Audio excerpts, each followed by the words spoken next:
বাংলাদেশের সাবেক প্রধানমন্ত্রী শেখ হাসিনার ক্ষমতাচ্যুতি নিয়ে আবারও নিজেদের অবস্থান স্পষ্ট করেছে যুক্তরাষ্ট্র।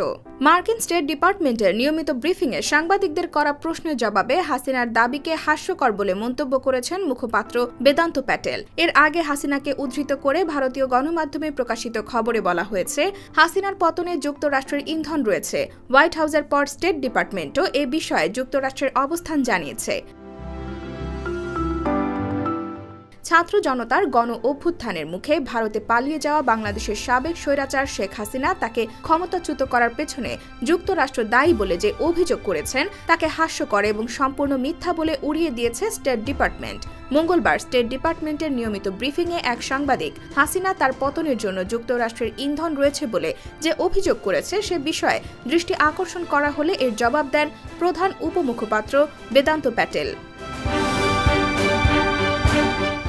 এক সাংবাদিক বেদান্ত প্যাটেলের কাছে জানতে চান, বাংলাদেশের সাবেক প্রধানমন্ত্রী শেখ হাসিনা যুক্তরাষ্ট্রকে হাসিনার পতনে ইন্ধনদাতা হিসেবে অভিযুক্ত করেছে।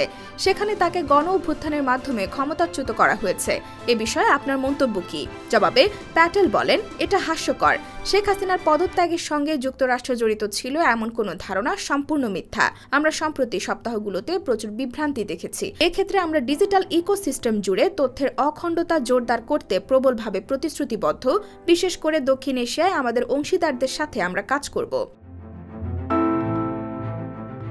৫ আগস্ট এক ঐতিহাসিক গণ অভ্যুত্থানের মাধ্যমে ক্ষমতাচ্যুত হয়েছেন সাবেক প্রধানমন্ত্রী শেখ হাসিনা। ছাত্র জনতার বিক্ষোভের মুখোমুখি তিনি ক্ষমতা ও দেশত্যাগে বাধ্য হন। বর্তমানে তিনি দিল্লিতে রাজনৈতিক আশ্রয়ে রয়েছেন। দেশত্যাগের পর যুক্তরাজ্যের রাজনৈতিক আশ্রয় চেয়েও প্রত্যাখ্যাত হয়েছেন বলে ভারতীয় গণমাধ্যমের খবরে বলা হয়েছে। এছাড়া যুক্তরাষ্ট্র হাসিনাকে ভিসা নিষেধাজ্ঞা দিয়েছে। হাসিনা পদত্যাগের পর বাংলাদেশে অন্তর্বর্তী সরকার গঠন করা হয়েছে, যার প্রধান বাংলাদেশের একমাত্র নোবেল জয়ী ব্যক্তি প্রফেসর ডক্টর মোহাম্মদ ইউনুস। তিনি ইতিমধ্যেই দেশ পুনর্গঠনের কাজ শুরু করেছেন। IBTV USA, new York.